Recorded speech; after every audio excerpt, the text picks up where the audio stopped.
as you know, at the early stage, we're making decisions primarily on, I'd say, team, market, and directional bets. And so we tend to have to believe the direction of where the company is building, believe the market size is sufficiently large, and then really believe the team is gritty and authentic. And so I think the characteristics of team are, is this person humble and a fast mover?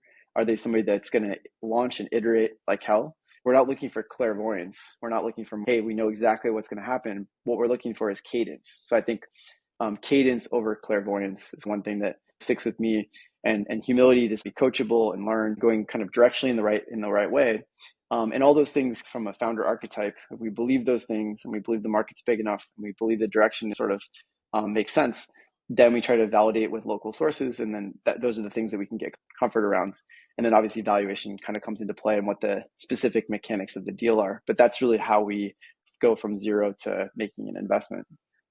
It all makes a lot of sense. I mean, if you've got that local network and you've got, the qualities that you can identify, a good founder anywhere has certain qualities. It's not like there's something in Manila that exists that doesn't exist in Brazil. It's like the cadence, as you mentioned, the speed, how quickly they learn, the persistence and the determination, and how have they illustrated that they're just capable of digging in and grinding.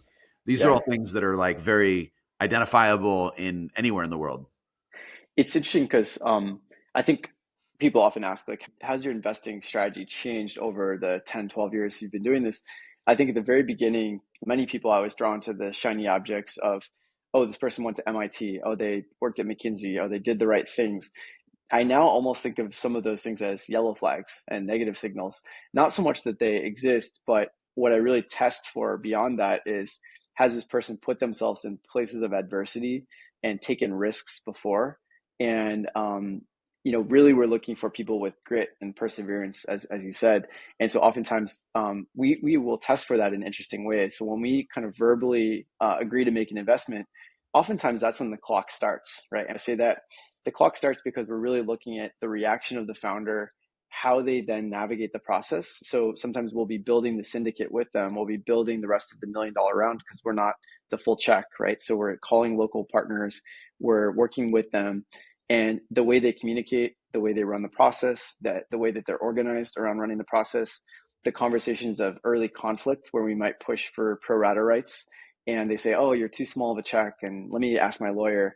Those are the kind of conversations that defer to sort of looking for validation from somebody else rather than making a decision and addressing conflicts head on.